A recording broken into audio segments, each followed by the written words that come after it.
Кеш эфирден олықлар, студияда мен Римма Авзалова бүгінгі шығарылышта. Балалар ош ермәсін. Güzel затлар махсус хәрби операцияда катнашучыларга ярдәм әзерлей. Яшьләргә яшел юл. Район хастаханәсенә яшь табиблар кайта. Балалар заманча һөнәр үзләштерә. Мәктәптән төшләр үзәгендә дизайн буенча районнара бәйге үтте.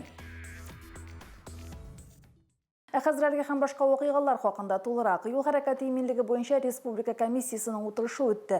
Ул юл транспорт һәлакәтләрен киметүне максат итеп куя. Хөкүмәт иминлекне тәэмин итү өчен төрле программалар кабул итә. Кеше гомерләрен саклап калу өчен төрле суллар куллана, әмма төп таләп кагыйдәләрне үтәү. Бу һәр кешенең үзеннән тора. Шул хакта алдагы сюжетта. Иминлек актуаль мәсьәләләрнең берсе булып кала. Юлларда автомобильләр саны көннән-көн арта бара. Шуның белән бергә кешеләрнең имгәнүенә һәм һәлак булуына китерүче юл транспорт һәлакәтләренең саны да югары. Җәяүләр катнашында юл транспорт һәлакәтләре арту сәбәпле җәяүләр катнашында операция 7 декабрьгә тузынытылды. Шушы операция вакытында без күбрәк җәяүләргә тиешле түгел җирдән чыккан урыннарда, тиешле түгел җирләрдән чыкканнарга һәм светофорның кызыл утына чыккандагы протокол төзү һәм шуяк водительләргә, шоферларга, җәяүләргә җул бирмәгән водительләргә беркетмәләр төзебез. Быел ел башыннан барлыгы шундый шоферларга 27 беркетмә төзелде, җәяүләргә җул бирмәгәнгә һәм җәяүләр катнашындагы беркетмәләр 28 беркетмә булды. Статистикага күз салсак, Россиядә ел саен 150 меңнән алып 200 меңгә кадәр юл транспорт һәлакәте теркәлә. Аварияларда 200 меңнән артык кеше тән җәрәхәтләре ала. Юл йөрү иминлеге һәр вакытта да актуаль сорауларның берсе булып кала, чөнки безнең Мөслим районыбызда инде балалар да бик күп инде юлларда. Алар мәктәптән кайтканда да менә хәзер тиз караңгы төшү сәбәпле аларның киемнәрендә яктырткыч кайтаручы элементлар булмау сәбәпле алар күренмәскә мөмкиннәр. Балалар гына түгел, гомумән юлда йөрүче һәрбер кешегә кирәкле элемент ул. Шуңа күрә игътибарны күбрәк шуңа юнәлтсеннәр иде. Мөслим территориясында барлыгы 8 юл транспорт һәлакәте теркәлде. Бу юл транспорт һәлакәтендә 9 кеше төрле җәрәхәтләр алды һәм 1 кеше һәлак булды. Шуңа да юлда йөрүчеләр тиеш түгел җирләрдә каршы полосага чыкмасыннар һәм тизлекне дөресәләсеннәр иде. Тизлекне арттыру, каршы як полосага чыгу, игътибарсызлык һәм спиртлы эчемлекләр кулланган килеш транспорт белән идарә итү юл фаҗигase китереп чыгаручы төп сәбәпләр булып тора. Көзге чорда кичләрен караңгы бик тиз төшә. Җәяүләрнең саклыгы өчен киемнәрдә яктылыкны кире кайтара торган элементлар булдыру да мөһим. Лилия Шәймиева, Динар Нуртдинов, Мөслим телевидениесе.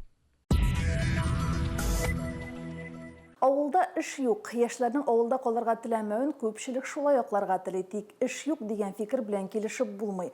Кайсы гына өлкәнне алсак та белгечләр җитми. Район хастаханәсендә яшь белгечләргә ихтыяҗ бар. Шунысы сөенечле. Соңгы арада хастаханәгә һәм поликлиникага яшь табиблар кайта башлады. Шул хакта тулырак Лилия Шәймиева репортажында. Тор белгечлекләргә районыбызда кытлык зур иде. Әлеге мәсьәлә Россия Федерациясе сәламәтлек саклау федераль проекты кысаларында уңай чишелеш ала. По проекту укомплектования медицинских организаций квалифицированными кадрами в этом текущем году к нам трудоустроилось 5 специалистов. Значит, это у нас 3 участковых терапевта, 2 врача-хирурга, 2 специалиста трудоустроились из других стран. Думаю, что на протяжении последующих лет нам удастся все более и более значительное количество привлечь специалистов. Мин Мөслим больницасына целевой алдым. Дәвалау факультетына укырга кирдем. Аны уңышлы тәмамлап бетереп, монда эшкә кайттым. Безнең нәселебездә табиблар юк, шуңа иң беренчеләрдән булып династия башларга уйладым. Медицина һөнәрен сайладым, чөнки минем мәктәптә химия һәм биология фәннәрен яхшы безгә бирделәр инде. Предметлар да совпали, и минем желание шуңа күрә медицина. Нигә Мөслим дигәндә, чөнки коллективны яхшы беләм, и беренче елларымны, укудан соң беренче адымнарымны белгән җирдә эшләп китәсем килде. Район поликлиникасына участок табибы Ойгөл Фәхретдинова, Эрбол Бапоев, Альбина Исламова, хирургия бүлегенә Абдуллазбек Углукбеков, хирург-онколог Руслан Галимов кайтты.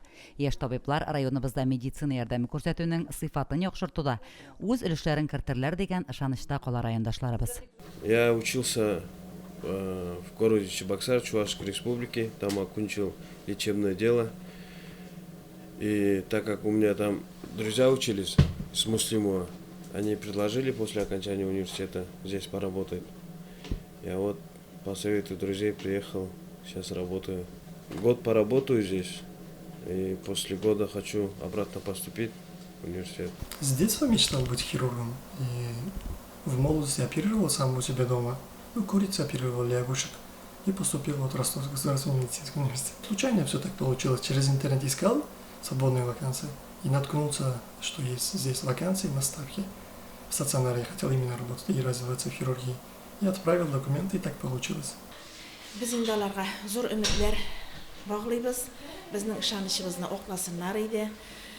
Rayon xalqi, bigrakda avul xalqina ig'tiborli bo'lsinlar edi.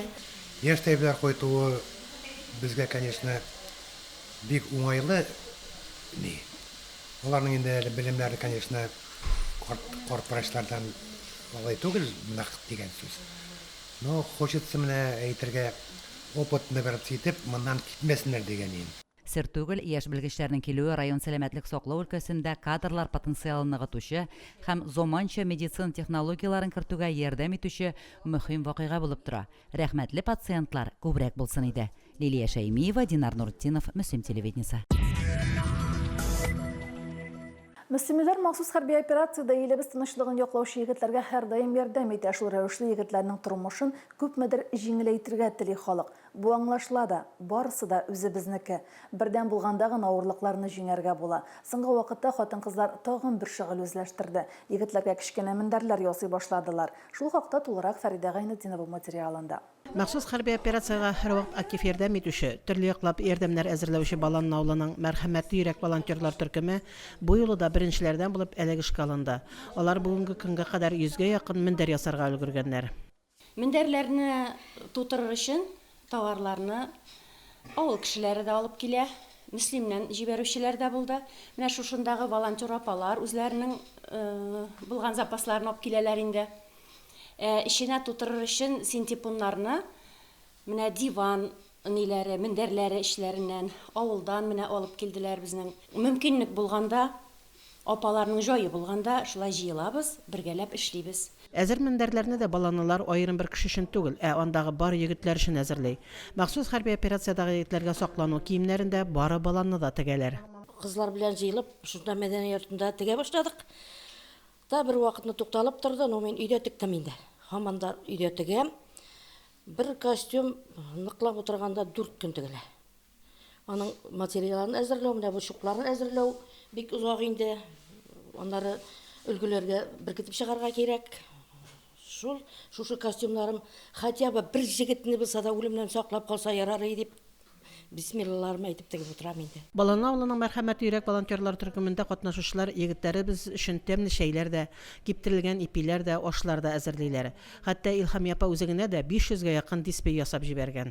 Дисплейләрне ясарга дигән хәбәр иң беренче чыккачтан да миндә электән дә җыелган шулай финики төшләре бар иде. Шуларны кызым тишә, шурпавер белән. Мин тезәм инде шул кешеләрдән, менә кызлар да бирделәр төймәләр, аның мулла дип атала бит муллаларын, ниләрен ясарга һәм арасын матурлабрак та ясасым килә. Һәм күңелемдә һәрбер төймәсе саен бу бала минем дисмем тоткан балалар исәнемен кайтсыннар, исәнемен дошман пүләләр тимәсен дип тели Аллаһтан сорый тизәминаларны. Баланлы һәм Шуган авылы халкы бәләкәй генә авыл булуларына карамастан махсус хәрби операция башланганнан бирле гуманитар ярдәм җибәрүдә дә бик актив катнашалар. Төрле медикаментлар алу, кирәк яраклар алу өчен финанс ярдәмен дә күпләп җыялар алар. Җибәргән әйберләр бик күп булды, бер кашанда буш җибәрмибез, шәмнәрне бик күп әзерлибез, менә ипиләр, şeyler ясыйбыз, тукмаш кисәбез. Инде мин үзем ансында катнашмыйча калганым юк, бик яратам. Тукмаш кисү ниләрен кызлар да бик теләп киләләр менә хәзер мендәрләргә.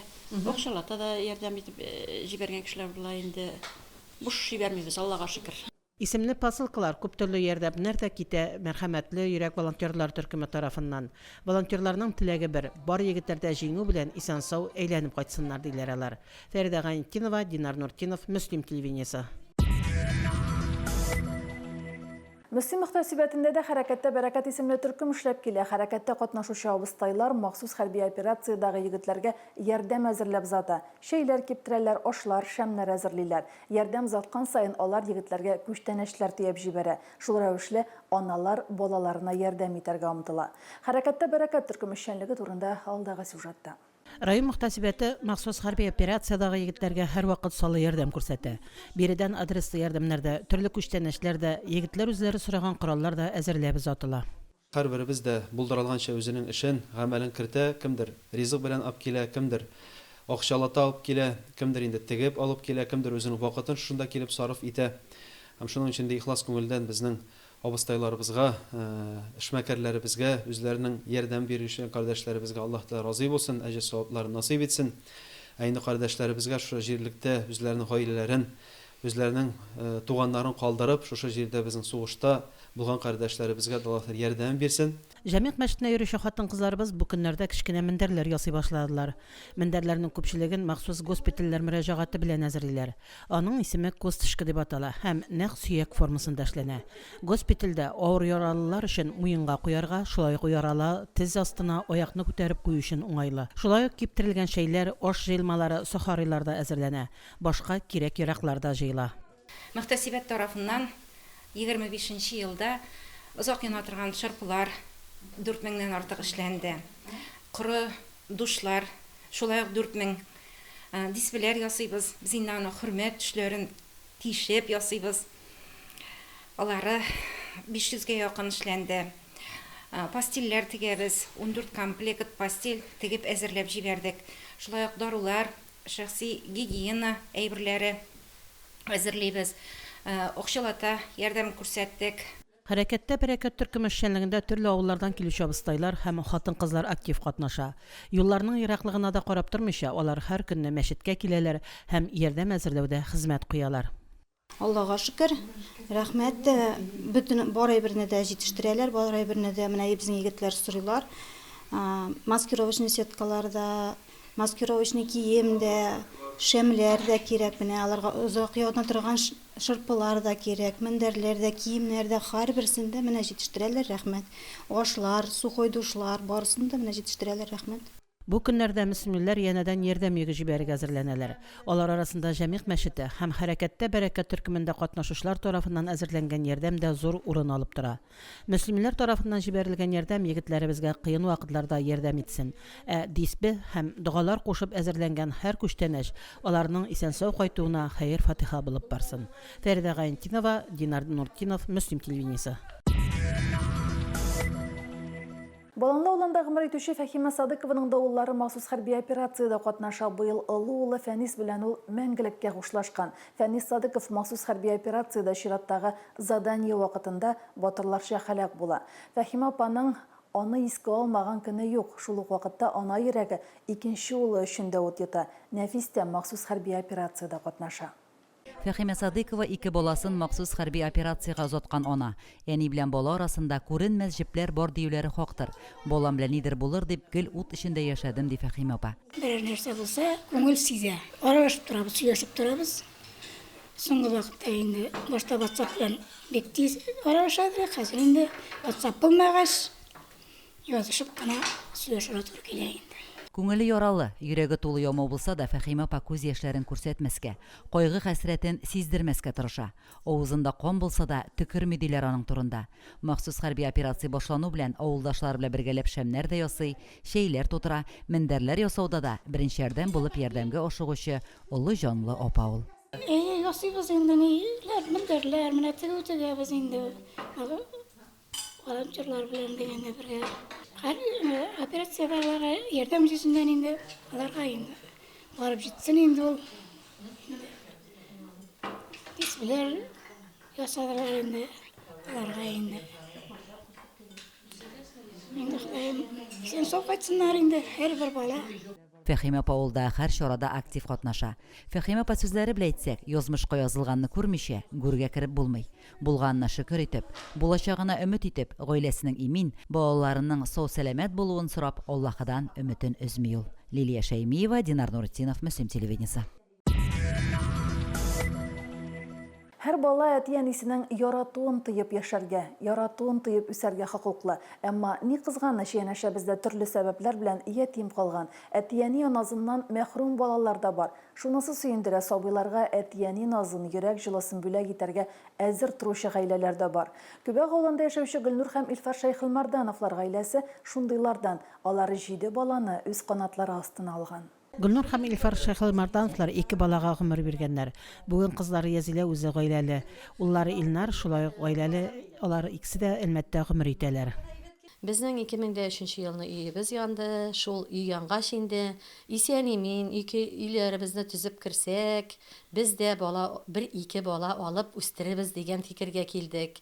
Өйне салгач инде менә шул балалар инде 1 кыз, 1 малай, иптәшкә үземнеке 1 кыз, 1 малай минем. Шуңа аларга иптәшкә 1 кыз белән 1 малай алырга булдык. Гомер агымсу агадага Шәйхелмардановларында балалары үсеп берәм-берәм төп йорттан таралаша башлыйлар. Иң элек Язилә чыгып китсә, берничә елдан Илнар, алар артыннан ук Ева белән Вадим да югары һөнәри уку йортларына юл тоталар. Аларның бүген һәр кайсының үз гаиләләре бар. Минем үзем тапкан балалар 2, 1 кыз, 1 малай, һәм тәрбиягә алган балаларым 7, барлыгы 9 бала. Үскән балалар чыгып киткәч, йортлары бушап калган кебек була Шәйхелмардановларның. Шуңа күрә һич тә икеләнеп тормыйлар. 2003 елгы Михаил һәм 2005 елгы Кириллны да алып кайталар. Миша дигәнен, Михаил дигәнен Чаллының мәрхәмәт приютыннан алып кайттык. Анда приют ябылды инде. Ансында именно аны алырбыз дип бармадык инде. Именно ул балаларны алырбыз дип бармыйбыз инде. Менә койсы ябыграк, назга мохтаҗ, шуларны карап, я үзе кочаклап ала, шундыйларны алдык инде. Балаларның барысы да Гөлнур һәм Илфар абыйга беренче көннән үк әти-әни дип дәшәләр. Яңа гаиләләренә дә бик тиз ияләшәләр. Гаиләгә кайткач алар бик тиз ияләшәләр.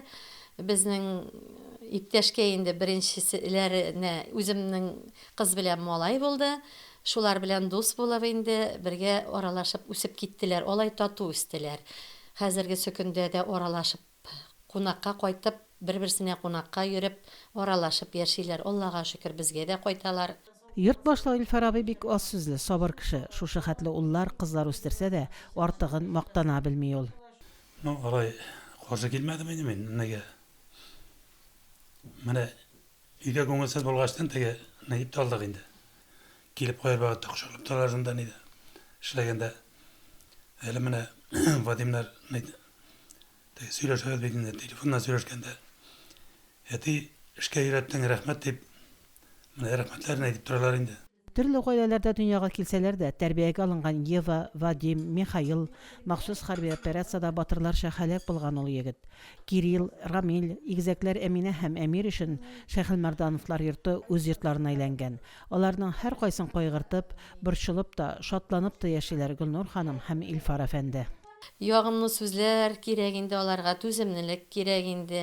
Бик күп сабырлык сорый бу эш, бик җаваплы эш. Олганда да бик озак киңәшләштек, бер ара куркып та калдык. Яңадан тагы инде аларга дигән фикергә килдек. Тәрбиягә бала алган һәр гаилә һәр вакыт игътибар үзәгендә. Алар дәүләтнең дә, гади халыкның да күзәтүен тоеп яши. Шушы җаваплы да, игелекле дә, шул ук вакытта кыен да юлны сайлаган Гөлнур һәм Илфар Шәйхелмардановларга сакламый мөмкин түгел. Балалар өчен шатланып гомер итә алар бүген. Фәридә Гаентинова, Динар Нуртдинов, Мөслим телевидениесе. Бу атнада мәгариф учрежденияларында да әниләрне хөрмәтләделәр. Балалар кадерле кешеләрен әниләр бәйрәме белән котлады. Кайда концерт номерлары күрсәттеләр, кай берәүләр әниләренә бүләкләр дә ясады. Мөслим лицейында әниләр көнен быел үзгә форматта оештырдылар. Мөслим лицейында әниләр өчен мастер-класслар оештырылды. Мәктәп җитәкчелеге шул рәвешле әниләргә ял итү мөмкинлеге тудырган. Кичә мәктәптә кич буе төрле остаханәләр эшләде. Кайсында катнашачагын һәр әни үзе сайлады. Әниләргә ял көне, ял сәгате оештырып, аларны бөтен борчу мәшәкатьләрдән арындырып, кич бергәләп җыелышып, менә шундый балалардан башка гына ял форматын сайлап алдык. Әниләрне ялыктырмый торган, әниләргә чынында рәхәт туйгылар бүләк итә торган шундый мастер-классларны сайладык. Балалар безнең 600-гә якын, һәм бүген инде әниләрнең күп киләселәрен без алдан ук сизеп белеп тордык. Шуңа күрә инде мастер-классларны күбрәк итеп оештырырга тырыштык. Хатын-кыз һәр вакыт матур булырга тели. Шуңа күпчелек бизәнү чәчләрне карау, яулык бәйләү усуллары буенча стаханәләрдә катнашты. Спорт яратучылар, сәламәт яшәү рәвеше алып баручылар аэробика, йога дәресләренә керде. Волейбол уйнады. Мәктәбебездә инде әниләр өчен бик күңелле мастер-класслар оештырганнар. Быел инде уникаль икенче төрле форматта бик матур итеп бәйрәм оештырганнар. Мин инде үзем бүген яулык бәйләү буенча Гараева Эльвирага мастер-класска кердем. Хәзер инде яулык бәйләү бик матур, мәҗлесләргә барганда да бик матур. Шуның өчен инде әзрәк яулык бәйләү усулларын өйрәнеп каласы килде. Елда үзенчәлекле булып үтә, быел бигрәк тә кызыклы итеп үткәргәннәр. Әти-әниләр үзләре сойлап алалар, нинди мастер-класска керергә. Без менә үзебез сойлап алдык, тәбик мәк пешерү һөнәрен. Бик матур итеп пешерәләр, бик тәмле тәбик мәкләре. Шул хәтле хуш исле чыга. Авыз итмичә булмас инде. Хатын-кыз якыннарын сыйларга ярата, шуны истә тотып, шелтәрле коймак пешерү буенча мастер-класс оештырылган иде. Кул эшләрен яратучылар китап кыстыргычы, окоп шәмнәре ясарга өйрәнде. Менә шулай итеп китапларга тыгып куярга дип закладка ясатты безгә. Гөлназар Расимовна беренче минем водителем, минем классымдагы укучының инисе. Шулай ук бик яратам, бик хөрмәт итәм аны. Үземә дә бик кызыклы булды, биология укытучысы буларак. Менә шушы матур чәчәкләрдән балаларга да кирәкле, үземә дә. Мондый форматта әниләр көнен лицей беренче тапкыр куллана һәм әйтик, ул күләмле, андагы мастер-классларда төрле.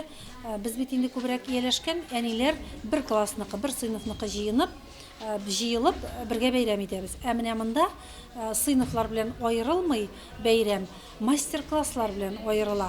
Монда инде мин ялгышмасам 9 мастер-класс әзерләнгән әти-әниләргә. Мин үзем шәхсән йогага кердем. Азагында дискотекада була дип ишеттем. Иң кызыклысы, мастер-классларны үткәрүчеләр дә әниләр иде. Шул рәвешле гүзәл затлар башкалар белән тәҗрибә бөлеште. Нәтиҗәдә балалар лицейда укучы әниләр берничә сәгать вакытын үзләренә багышлап, рәхәт итеп ял итте. Римма Авзалова, Динар Нуретдинов, Мөслим телевидениесе. Мәгъриф темасын дәвам итәбез. Иң яхшы билингваль балалар бакчасы республика конкурсына йомгак ясалды. Конкурс мәктәпкәчә белем бирү оешмаларында 2 телдә белем бирү процессын камилләштерү максатында үткәрелә. Җиңүчеләр арасында Мөслимнең Карлыгач балалар бакчасы да бар. Җиңүчеләрне Татарстан Республикасы мәгъриф һәм фән министры Илсур Хадиуллин тәбрикләде. Мөслим Карлыгач әлеге бәйгедә җиңү яулады. Карлыгач балалар бакчасы бу грантка 2нче тапкыр лаек булды. Махсус комиссия бакча эшчәнлегенә берничә күрсәткеч буенча бәя бирде. 13нче елдан башланган киткән иң яхшы билингваль балалар бакчасы конкурсында без быел җиңү яуладык. Без инде беренчесен аны 15нче елда алган идек. Һәм инде менә быел тагын шушындый грантка лаек булдык. Без инде бу бәйгегә бик нык әзерләндек. Безнең инде коллектив шул хәтлек тырышты инде, тәрбиячеләр дә, ата-аналар да, мәгъриф бүлегендән дә безнең инде җитәкчеләребез безгә ярдәм кулы суздылар. Карлыгач балалар бакчасында сабыйларның сөйләм телен үстерүгә зур игътибар бирелә. Республика конкурсында алар 2 тел, 2 мәдәният, 1 дөнья исемле проект белән катнашты. Бакчада һәрбер көн балаларның сөйләм телен үстерү, яңа белемнәр үзләштерүгә юнәлтелгән. Безнең балалар белән һәр көнебез үзенчәлекле үтә, һәр эшчәнлегебезне кызыклы итеп уздырырга тырышабыз. Һәм инде менә без балалар белән үзебез өчен бик тә кирәкле булган, бик тә мөһим булган бала паспорты булдырдык. Паспорт инде ул безнең әти-әниләрнеке бар, балаларныкы әле юк. Хәзер инде балаларыбыз шушы паспорт ярдәмендә үзләре белән таныштырырга өйрәнделәр. Әлеге әсбабыбыз безнең балаларга бәйләнешле сөйләм телен үстерүдә зур әһәмият бирә безнең өчен. Карлыгач балалар бакчасы нәниләр белән эш формаларын төрлечә һәм оригинал итеп үткәрә. Мәктәпкәчә яшьтәге балаларга 2 телле белем бирү системалы рәвештә алып барыла. Без инде үзебезнең балалар бакчасында Туган ягымның ачык китабы дигән проект алып барабыз. Шушы проектка кагылышлы инде безнең һәрбер баланың үз яшенә туры килгән шушындый мәдәни көндәлекләр алып барыла. Шушы көндәлек белән инде без эшчәнлектә шушы көндөлекне кулланабыз, аның белән эш алып барабыз. Иң яхшы билингваль балалар бакчасы конкурсы республикада 13нче ел рәттән үткәрелде. Грант акчасы балалар бакчаларында заманча шартлар тудырырга ярдәм итәчәк. Грант балаларның сөйләм телен үстерүгә, чит телләрне, туган теленә, милли гореф-гадәтләрне өйрәнүгә мөмкинлекләр ачачак. Лилия Шаймиева, Динар Нурытдинов, Мөслим телевидениесе. Офык мәктәптән тешләр үзәгенең уңышлары турында еш сөйлибез. Робот техникасы берләшмәсенә йөрүчеләр җиңүләре белән әледән-әле сөендереп тора. Республика күләм бәйгеләр дә районда еш үтә. Бүген биредә тагын бер бәйге узды. Балалар график дизайн буенча креатив республика конкурсында көч сынашты. Бәйге районыбызда 2нче мәртәбә үткәрелде. Офык мәктәптән тыш эшләр үзәгендә оештырылган чарада Менделеев шәһәре, Нурлат һәм Мөслим районнарыннан 3 команда составында 30 укучы үзләренең осталыкларын сынады. 2 ел рәттән республика күләм график дизайн буенча креатив исемле конкурс оештырабыз. Елда безнең катнашчылар арта. Бу елны безнең 3 район катнаша. Мөслим районы, Менделеевскидан укучылар килде һәм шулай ук инде Нурлат районыннан. Зурлар һәм кечкенәләр төркемендә үткәрелгән бәйге кызыклы форматта оештырылды. Визуаль коммуникация сәнгате, андагы сурәтләр, шрифтлар һәм композициялар олысына да, кечесенә дә бердәй кызыклы булды. Я приехала с Менделеевского района. Первый год вот участвую в этом конкурсе. Меня привлекает разнообразие, то, что за этим будущее стоит 100%, и то, что это поможет мне дальше как-то продвигаться. Участвую в этом конкурсе уже 2-й год. Мне больше всего нравится в графическом дизайне это подход к технологиям. Новые технологии, и это интересно. Меня привлекло графический дизайн тем, что в будущем я хочу стать дизайнером и решила начать вот с ЦВР. Я в этом конкурсе участвую в первый раз, в первый год. Я люблю в компьютере поиграть, либо что-то, например, прорисовать.